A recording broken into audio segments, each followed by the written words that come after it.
Chapter 34. Albus was taking an evening stroll around the castle. This was at least better than sitting in his office moping. He'd been so busy thinking about the public embarrassment missing tonight's ball would cause him that he'd totally overlooked the much greater problem that was right under his nose. Albus had also been mulling over what to do about Severus when it hit home that he hadn't actually seen his potions professor for a while.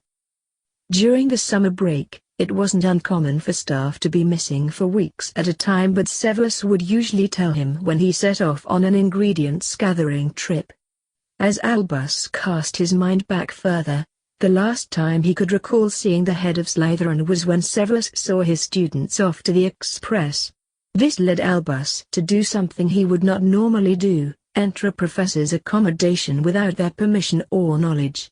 In Severus' rooms he found no sign of his potions professor, literally. It was evident Severus had packed everything he owned and skedaddled out the castle, no fond goodbye or even a note. This left Albus in a precarious position. If he told Barchoke that it was Snape who passed on the prophecy, it would now appear as if he'd helped Severus flee before revealing the informant's identity. The headmaster was also in a quandary over what to do about a potions professor come September. Severus hadn't handed in his notice, and advertising his position might alert people that he'd done a runner. Just when Albus thought he'd finally got the defense job sorted, along comes something else to upset the apple cart. He was left asking himself why the fates suddenly hated him so. Dolores thought the fates were against her as well. She would admit to herself that thinking on her feet was not one of her best traits. She was more of a careful schemer who strived from the shadows to achieve her long-term goals, but that wouldn't work tonight. She had approached a few people who shared some of her opinions on magical society, hoping to create a collective sense of outrage at this odious circus tonight's ball was turning into. Really, she was just looking for someone to do the dirty work in her place, but Dolores was finding no takers.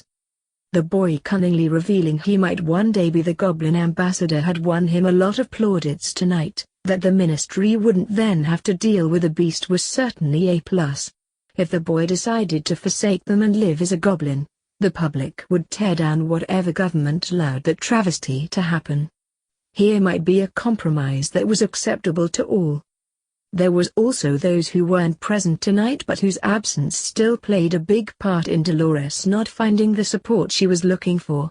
That Albus Dumbledore was refused an invitation for the ball again counted in the boy's favor, especially amongst those with the same leanings as Dolores.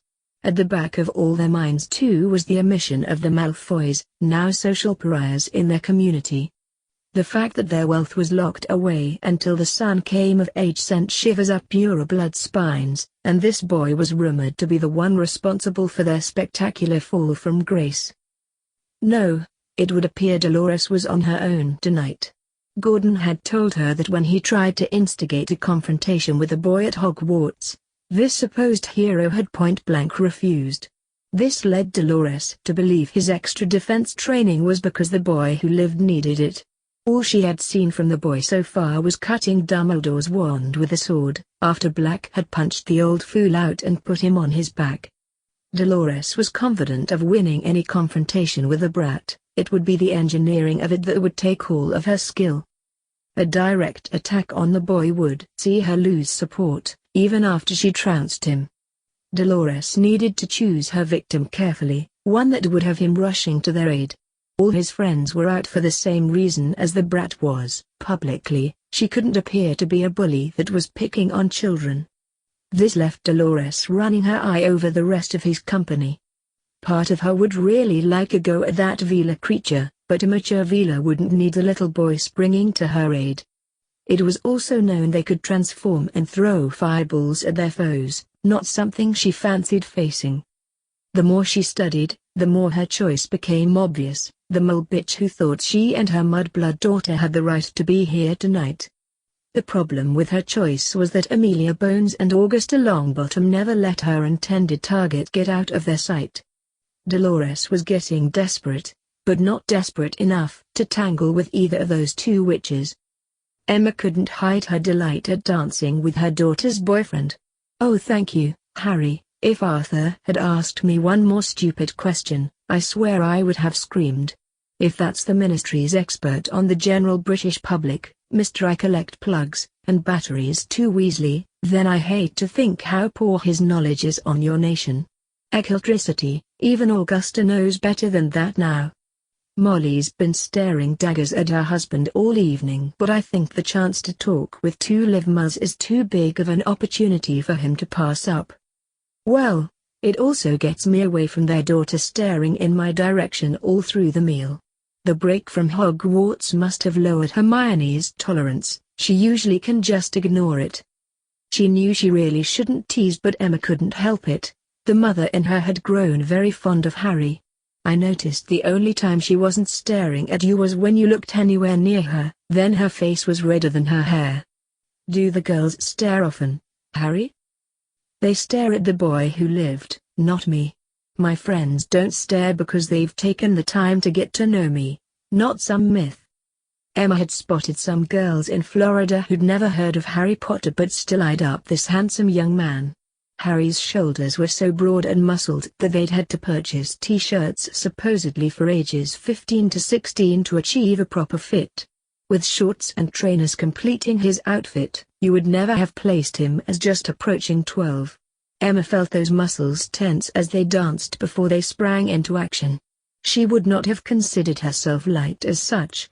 That didn't account for Harry being able to lift her effortlessly off her feet and spin her around. No sooner had Emma's feet regained contact with terra firma when Harry had released his hold and quickly turned to face where she had been mere seconds before. Dolores had sensed a golden opportunity when her two intended victims took to the dance floor.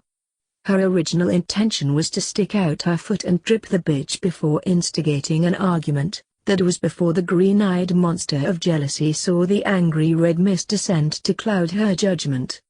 This woman was beautiful, even Dolores couldn't deny that. The mole moved with a grace and elegance that she herself coveted, but it was the way she smiled and chatted to the boy in her arms that saw Dolores' bile rise. She was suddenly transferred to other times and different places where the rules were always the same. The pretty girls got all the boys. That this bitch was a mole magnified the problem immensely in Dolores' eyes. As they danced toward her, an intended trip was rapidly transforming into a kick. By the time they reached where she had positioned herself, uncontrollable jealousy had Dolores wanting to harm this bitch for all the humiliation and hurt she'd suffered from pretty girls over the years. She took a step forward and swung her foot as hard as she could at those delicate ankles. Dolores was prepared for the impact. What she wasn't prepared for was hitting fresh air. How could she have missed? Her striking foot continuing unchecked threw her totally off balance, and saw her ramp hit the floor with a tremendous thump. While sitting there trying to comprehend what had just happened, a hand reached out to help her. She looked along that arm until her gaze locked onto the greenest pair of eyes she'd ever seen. "Are you okay? That bit of floor is slippy." It almost had Emma down just then. They had instantly gathered a crowd that was far from silent. "Slippy my ass." She tried to kick that lady. Dolores saw it reflected back in those green orbs. He not only knew what she'd attempted but had somehow foiled her attack. The mole bitch looking over his shoulder added fuel to her now raging temper. This was not who the most famous wizard in their society should associate with. As far as Dolores was concerned, he'd already made his choice, and chosen badly. "Get your paw away from me, goblin. You dishonor the proud name of Potter with the choices you make and the company you keep. Your parents would be ashamed of you." The band may have been still playing a waltz, but this was now the event attracting all the attention. Harry glanced at his still offered hand before replying. "That is something none of us here will ever know, since people who shared the same opinions as you saw them murdered in their home. I think what would make them ashamed is that they gave their lives, yet this attitude still remains." His offered hand was withdrawn and Harry's gaze got harder. "I have been awarded your society's top honor tonight, but you still consider me far beneath you, purely down to you thinking what flows through your veins is better than mine. Would you care to duel and see if you're correct?" I'm sure we can find another vial somewhere and then people can guess just how pure your blood is." Before anyone could intervene and put a stop to this, Dolores quickly shouted her agreement. "I accept your duel to first blood. We'll see just whose blood it is that gets spilt." Harry agreed, and then turned to find all his guests were now right behind him. He could see Sirius wanted to object, but his father pushed forward first. "I'll hold your coat, son." This effectively killed any argument. Though Hermione was now in front of him too, she began unbuttoning his waistcoat before giving advice most of the listening crowd could certainly hear. "Remember Master Sharpshard, don't mess about. Take her out quickly, I want more dances with my boyfriend tonight." The waistcoat was now off and in his father's hands as his girlfriend started on his shirt. Padma had seen how the crowd reacted to Hermione's words and decided to take it a step further. "I thought Harry took Master Sharpshard out pretty effectively, Hermione. Greatest bladesmith the Goblin Nation has, and Harry cut him to pieces. What your boyfriend can do with that sword is just scary." Dolores had of course been listening and interrupted. "I choose wands for this duel, not swords." Hermione had removed his cravat and cufflinks, leaving Harry standing there with his shirt open to the waist. He turned to face his opponent. "You are welcome to choose whatever weapons you want, as am I. If you wish to apologize for your attempted attack on Emma, and the slandering of my family, I will accept and we can move on. Otherwise, you will face my blades. You challenged a centurion to a duel, you are about to find out just what that means." Hermione removed one of the bejeweled discs that decorated her belt. One twist and Harry had a shield on his arm. "I've got a spare here if you need a second." This earned her a kiss from her boyfriend as Fudge then attempted to sweep the whole thing under the carpet. "Harry, is this really necessary? Can't we reach some agreement to avoid bloodshed? A sword against a wand is hardly a fair fight. I don't wish to see you hurt." This saw his three friends burst out laughing. Neville further amazed his grandmother by standing up to the Minister of Magic. "Barchoke arranged dueling dummies for us to practice on. These are top-of-the-range models, but we can't let Harry fight them. Two of them together can't hit Harry with a spell before he hacks them to pieces. Professor Weasley couldn't repair the last two he destroyed. I would guess she will get one, perhaps two spells off before Harry's blades find their mark. I don't know what she does at the Ministry, but I would guess she won't be at work on Monday." Harry had a shield and his knife on one arm while he drew his sword, taking a few practice swipes. "I've given my terms, Minister. She came looking for a fight. I would hate to disappoint. The Grangers are under my protection, yet she still made the attempt. Even then, I was prepared to overlook that since it was so childish an attempt. Not now." Glad his boots were made of dragon hide and would cope with the change, Harry activated his armor. Hermione may have been terrified inside, but none of that showed as she gave Harry a quick kiss for luck. "Make it quick, Harry, don't give her a chance to get a lucky shot in." Dolores was rapidly re-evaluating her options. They didn't look good. To back down now would be the end of her career, but to fight might be the end of a lot more than that. She enjoyed her position in the Ministry. She also enjoyed picking her nose on occasion. If the blade got too close, Dolores might lose both her job and her wand arm. She tried to stall. Dolores was ready to try anything. "Armor, what kind of honor is there in fighting with armor on?" "The same type of honor there is in challenging a 12-year-old boy to a duel on his birthday. You thought you would be fighting a little kid. Instead you're facing a highly trained centurion. Do we need a referee, or are there too many witnesses for you to attack me when my back is turned?" The band had long since stopped playing, unable to compete with the entertainment this confrontation was providing. Harry's comments drew loud gasps from the large crowd, most of whom were amazed at just how well this young man had judged his opponent. Dolores was backed into a corner and couldn't see any way out. She drew her wand and fired the first curse. Her emotional state being what it was, she cast the curse a lot stronger than she'd intended. It sliced the back of her hand open and she held it up to her opponent, almost wetting herself to find him now right in front of her with that deadly sword poised to strike. How could anyone move that fast? First blood, I believe. Is Your Honor satisfied? Dolores was feeling quite pleased with her solution and put as much venom into the word honor as she possibly could. The back of her hand was also in agony. She hoped it didn't leave a scar. Her opponent then showed what he thought of her honor by turning his back on her and walking away. This was about as big a show of disrespect to an opponent's honor as possible, without committing the ultimate social faux pas and actually spitting in someone's face.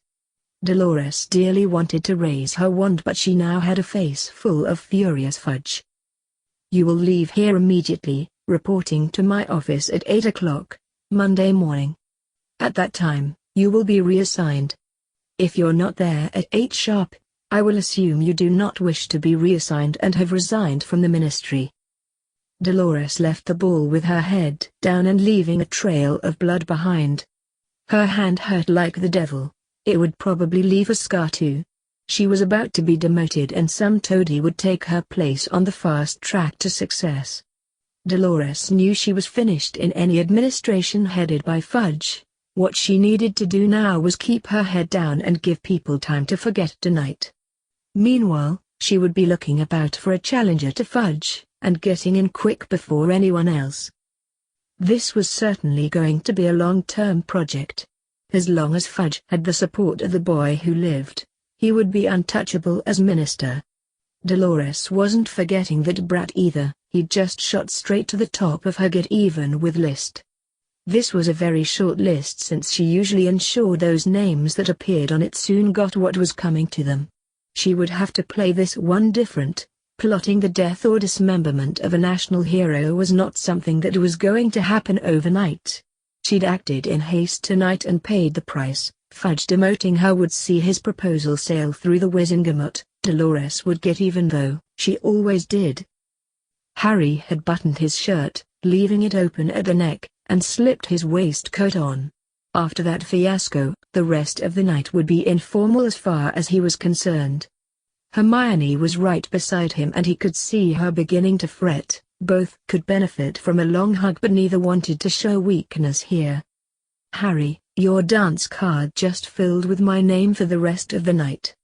That's fine with me, Hermione, but I need to finish my dance with the beautiful lady who was my partner before this started. Emma attempted to intervene. Harry, it's fine. No, Mum. Professor Weasley taught us that your reactions after a fight can be just as important. We are all going to continue as if everything is normal, and enjoy the rest of the evening. One dance, Harry, then you're mine. Emma could actually feel him shaking as they danced. Harry, wouldn't you rather sit for a while? Actually, I'd rather get the hell out of here, but we can't leave yet. It's just the adrenaline, Emma. I was psyching myself up to attack that woman. I would need to have shown I wasn't a pushover and actually harmed her, not something I was looking forward to. Her doing that actually worked better for me. I don't want to give the impression I'm some bloodthirsty nutter with a sword. I don't think you could ever be accused of being like that. Dumbledore thought so after the troll, and some of the people here would too if I'd just sliced that witch's wand arm off. After the troll, I stood in a shower for about an hour before hiding in my room for the rest of the night. After Malfoy, I was in a toilet throwing up when Hermione found me. With Master Sharpshard, I was too concerned for Hermione to let anything else bother me. This drew a shiver from his dance partner. Don't remind me, watching the memory was bad enough. You've had a hard life for a 12-year-old. Oh no, Emma, I've had a great life. My father is a very wise goblin. He wanted me to see the world and I've loved every bit of it. The summer holidays have been the best time I've ever had. You now have some idea how wealthy my family is. I could easily spend the rest of my life living in my own private and privileged world. I think that is something my mum and dad would be disappointed in. I know my father wouldn't stop me but I just couldn't do that. All three have put their lives on the line to save mine. I think I need to at least try and make something of myself. Harry, you've already done more than enough to make all three of them proud of their son. I watched your father's memory of when you fought your trainer after he hurt Hermione, then tonight you stepped in to protect me too. How could anyone not be proud of you? Does this mean you would accept a lodger for the rest of this weekend? Well, since we'll all be going to your private island after the Wizengamot meeting on Monday, I would say that was a distinct possibility. She could feel his shakes lessening as they danced. Both were simply ignoring the stares of the other dancers. Emma decided to make something clear. Harry, that room at our house is now considered yours. Providing your father agrees, you can stay whenever you want. Dan and I certainly don't mind, and I doubt Hermione will complain. She was rewarded by his first genuine smile since the incident. The dance ended and Hermione was waiting for them. The young couple took to the floor and were soon oblivious to everything and everyone around them. Ginny had watched the entire incident from behind her mother. Bill had told her Harry was very close to his three friends, but this just drove that home. They were all there for him without a moment's hesitation. Ginny was trying to tell herself this was just a hopeless crush, but Merlin, Harry was so handsome. She'd almost put her elbow in the soup simply eating at the same table as him. Watching him dance with the girls at the table had built a hope in her she too might actually dance with Harry on his birthday. That was gone now, and probably just as well. Had he actually held her, Ginny Weasley would probably have fainted on the spot. Emma returned to the table and was determined to take control of the conversation this time. Molly, Arthur, I can't praise your son, Bill, highly enough. We've actually seen him teaching and were very impressed. He's certainly had a wonderful effect on those four, they all really look up to him. Molly's entire face lit up and Emma knew she'd hit the bullseye. My law magical, mothers love to talk about their children. She would much rather talk about that than have Arthur ask her what you used to rub a duck for. Dolores considered herself lucky in a way. The press had gone positively gag over Crow and his friends, with barely any mention of their altercation that happened later. Working under Ludo Bagman in the Department of Magical Games and Sports was also slightly better than the punishment she though Fudge would stick her with. She had envisaged manning the graveyard shift in flu control for the next few years, or even exiled to rot in magical creatures. This was not the deepest, darkest depths of the ministry Dolores thought she was destined for. A comeback was certainly possible from here. Now all she needed to do was light a fire under Ludo's ass to raise the department's profile, though making sure she got most of the credit for any achievements they managed. It was still the same game and Dolores Umbridge was an expert at it. Harry and Hermione were running along the beach. Purely from habit their swords were strapped behind them.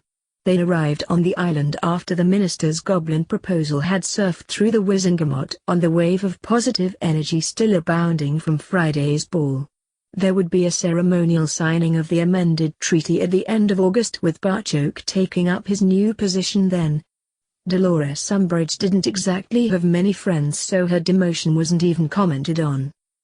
The island was just under 5 miles around, though it appeared as a group of sandbars on maps, and to the naked eye if you didn't have permission to be here. As their sandals performed a steady slap, slap, slap rhythm on the damp sand, Hermione thought this was her favorite time of the day.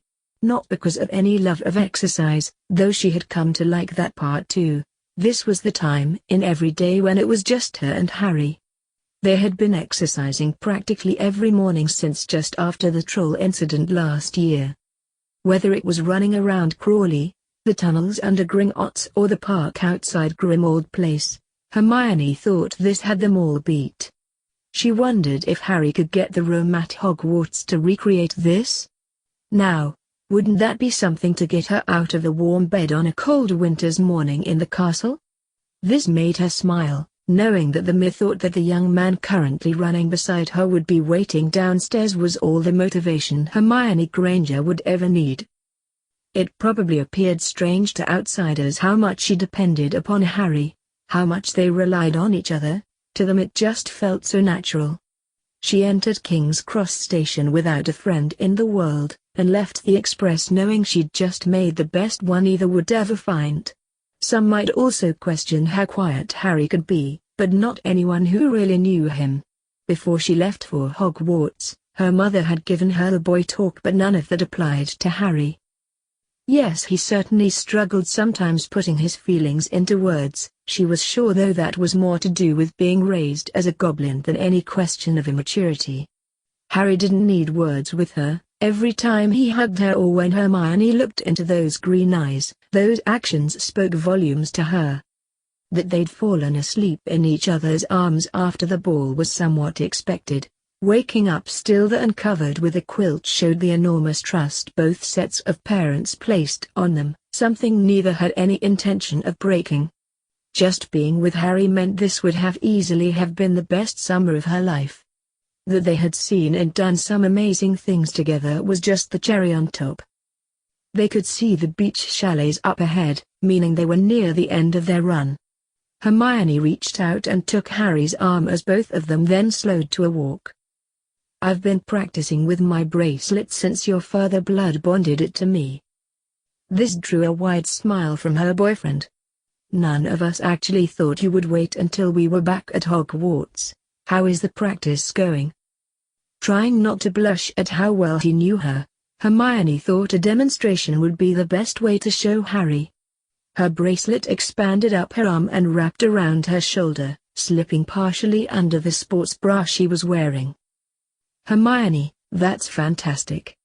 When you fight with a sword, your shield arm is the most exposed.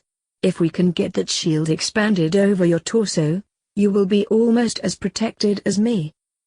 Harry praised, followed by taking her in his arms and offering a kiss in reward for her efforts meant Hermione's morning was just perfect. They walked arm in arm the last quarter of a mile to where they were staying. There were 8 chalets, beach huts spaced along the white sands. They may have appeared rustic and basic from the outside, but stepping onto the porch brought you every comfort magic had to offer. The twins were sitting on one of those porches, eating breakfast and watching the young couple approach.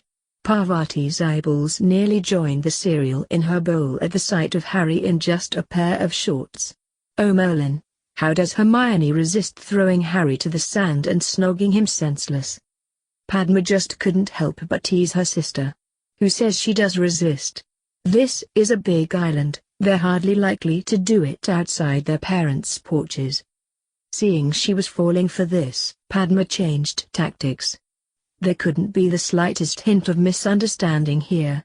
Seriously Path, it's okay to look, just don't ogle and never, ever think of touching. Those two are great friends, but anyone trying to come between them will get squashed like a bug. You were brilliant in Rome, but here it will only be us. We'll swim, play games and generally have a great time. Both Harry and Neville will spend most of the week like that, just be their friend and get used to it. We thought the boys were going to have a heart attack the first time they saw us in our bikinis. They got over it pretty quickly." "You mean the boys have seen you in that thing you showed me?" "No, we took them off and swam naked." "You did what?" "Dad. I was only kidding with Path. Emma and Augusta were there all the time. Do you really think those two would let anything happen?" Ram Rao had walked out and just caught the end of that conversation. "Sorry dear, you just scared your old father half to death. I trust the people you were staying with, the young men involved, and more importantly, I trust you." This saw Padma rush to hug her dad. "I was very proud of you at that ball, the way you helped Harry. He really didn't want to fight that woman." Ram Rao really shouldn't have been surprised at his daughter once more springing to the young man's defense. Of course Harry didn't want to fight her, only a fool would want to fight. We're taught fighting should be your last option. We are also taught how to fight, just in case we need that option. Harry would have made mincemeat of her. "Dad, I wasn't joking when I said he was scary with that blade. Neville called it right, she would have gotten 1, perhaps 2 spells off and then it would have been all over. It would also have been all over the Prophet too, and certainly hurt the chances of the goblin proposal going through the Wizengamot. He kissed the top of his daughter's head. So smart and so brave. Ram Rao then pantomimed looking around him at the idyllic setting. And I just love your friends. Parvati felt a twinge of jealousy at the attention her twin sister was receiving, attention that would usually be heading in her direction. It was also strange seeing Padma with the cool friends and the hot date for the ball. Just thinking of the number of witches who would kill to be in her place soon had the smile back on Parvati's face. It would probably take her until Christmas to tell Lavender all that had happened so far, and they still had Tokyo to look forward to. Remus was also watching the young couple approach, the lump of emotion in his throat affecting his voice as he shouted to them. "Still up for a lesson, you two?" He couldn't get over just how much Harry reminded him of James, the mature version who finally got Lily Evans' attention in the way he wanted. Hermione might look nothing like his friend Lily, but, if Remus closed his eyes, it was almost like talking to Lily again as they did their prefect patrols. He'd led a pretty isolated life for the last decade and was struggling to cope with being in company where he was not only accepted but made welcome. Harry waved over at the man who was a friend of his parents, and his godfather's best friend too. They'd gotten to know Remus from staying in Grimmauld Place, gradually building trust and growing to like the person who must have been the quiet one amongst the marauders. "We normally have a practice after our morning run, so now works for us, if that's all right for you?" Remus quickly agreed, and by the time he joined them, their swords were laid down as they ran through some shield drills. These two had effected a variation that Remus had never seen before. They would occasionally let a spell through, only to reflect it back at the caster using the metal shields on their forearms. Neville and Padma joined them and were soon practicing shield drills of their own. The four friends had quickly drawn a crowd, with everyone currently on the island coming out to watch. Barchok removed some portable ward stones from a bag, creating a shielded area around the four who were practicing. Remus' intentions were for them to carry out their normal practice so he could assess what level they were at. They were clearly a lot more advanced than a normal first-year Hogwarts curriculum would provide.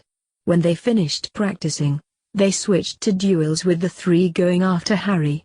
It soon became obvious that the ward stones were needed to protect the spectators, as curses were flying everywhere as they deflected off shields, magical and physical.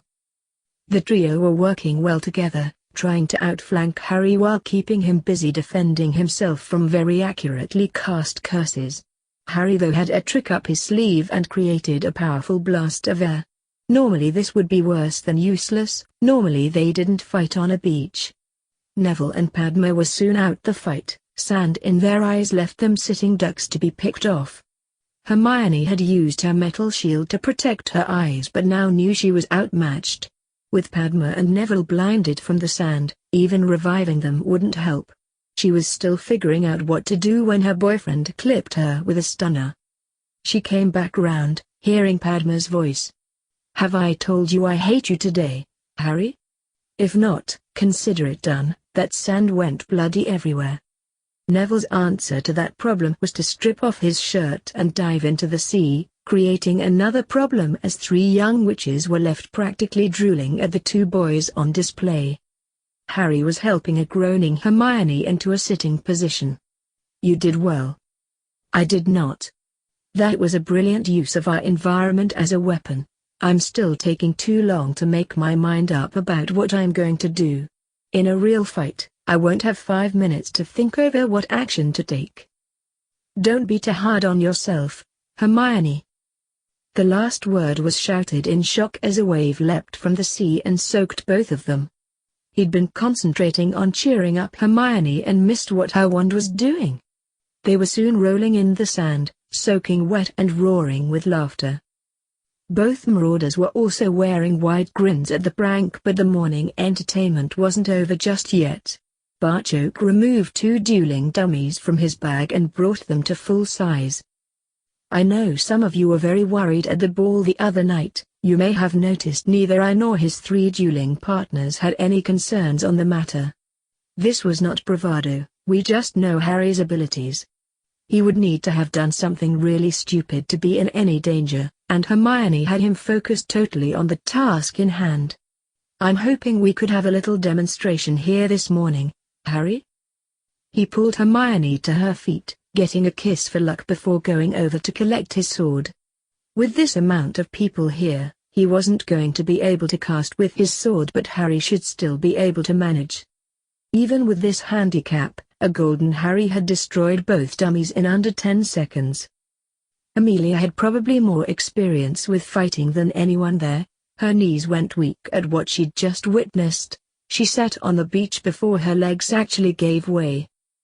Ram Rao was reminded of Padma's words earlier and found himself in complete agreement with his daughter. Harry would have made mincemeat out of that witch. Dan and Emma had watched the memory of a very real fight against that giant goblin. Harry hacking a couple of dummies just couldn't compare to that. They now had a better idea of what Harry could have done to that witch the other night. No wonder the kids were really upset when they eventually came home. Remus was standing beside Sirius, Henrika, and Barchoke, and wasn't slow to let his opinion be known. "Whoever you've got teaching these for defense, keep a hold of them." That was simply brilliant, and devastating. Amelia's sitting there trying to figure out how you would defend yourself from such an attack. I doubt she's having any better ideas than me, and all I've got is get the hell out of there as fast as possible. All could see the pride of a father in his son. That is an attack Harry has developed by combining Cursebreaker Weasley's teachings with that of his goblin weapons training and centurion armor. If it makes you feel any better, we goblins don't know how we would stand up to that either. He used something similar to defeat someone we all thought couldn't be beaten. If any goblin is ever stupid enough to challenge my son in the goblin arena, they probably wouldn't have time to shit themselves before Harry cut them down. Henrika was nodding in agreement. "I've been worried about that since reading through your laws, especially the inheritance ones. Harry could be challenged, and now he's a centurion. You wouldn't be able to represent him in the pit.